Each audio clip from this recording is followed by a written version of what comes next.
கொலம்பியாவின் தலைநகர் போகோட்டாவிற்கு மேற்கே 400 கிலோமீட்டர் தொலைவில் அமைந்துள்ள சோக்கோ மாகாணத்தில் சுமார் 4800 மக்கள் வசிக்கும் சான் ஜோஸ் டெல் பால்மார் என்ற பகுதியில் கடந்த திங்கட்கிழமை மிகவும் சக்தி வாய்ந்த நிலநடுக்கம் ஏற்பட்டுள்ளது.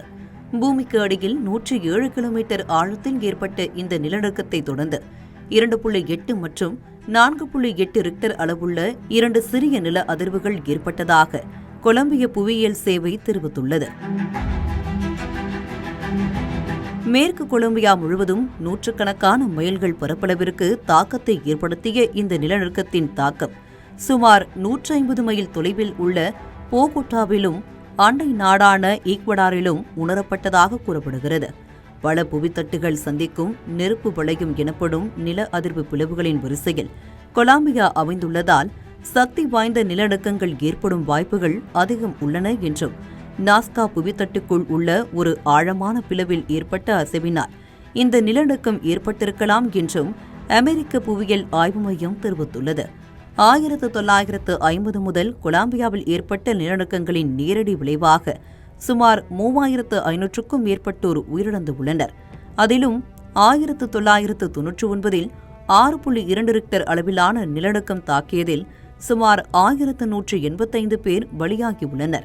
கடந்த திங்கட்கிழமை ஏற்பட்ட சக்தி வாய்ந்த நிலநடுக்கத்தில் நாட்டின் காஃபி விளையும் பகுதியான பெரேரா நகரில்தான் அதிகபட்ச உயிரிழப்புகள் பதிவாகியுள்ளன.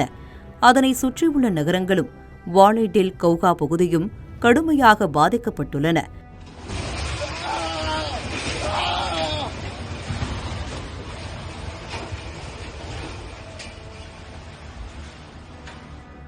பெரேராவில் தஞ்சமடைந்த நிலையில் பயந்து அலறும் பயணிகள் மீது விமான நிலையத்தின் மேற்கூரைகள் இடிந்து விழுவதும் மக்கள் பீதியுடன் இடிபாடுகளுக்குள் ஓடுவதும் ஆகிய வீடியோக்கள் சமூக ஊடகங்களில் வைரலாகியுள்ளன.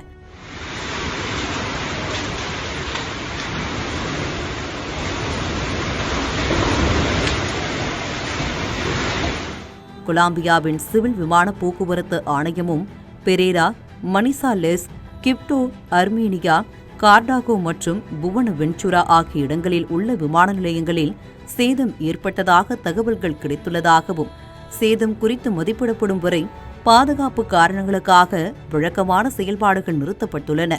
பெரும் சேதத்தையும் உயிரிழப்புகளையும் ஏற்படுத்திய இந்த நிலநடுக்கத்தை ஒரு தேசிய அவசர நிலையாக அந்நாட்டு அதிபர் அபெலார்டோ டி லா எஸ்பிரியெல்லா அறிவித்துள்ளார்.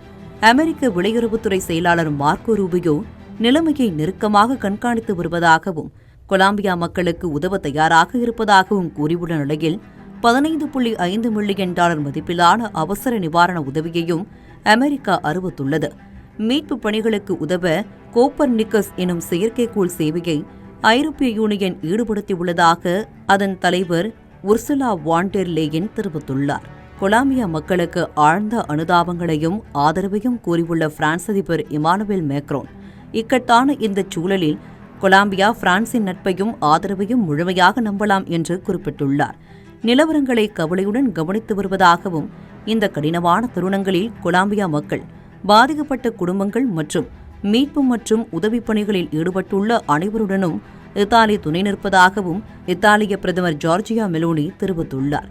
47 மீட்பு பணியாளர்கள், சிறப்பு பயிற்சி பெற்ற நாய்கள் மற்றும் 7 நாட்களுக்கு தடையின்றி செயல்படக்கூடிய உபகரணங்களை வழங்குவதாக ஈக்வடார் அதிபர் டானியல் நோபோவா அசின் தெரிவித்துள்ளார்.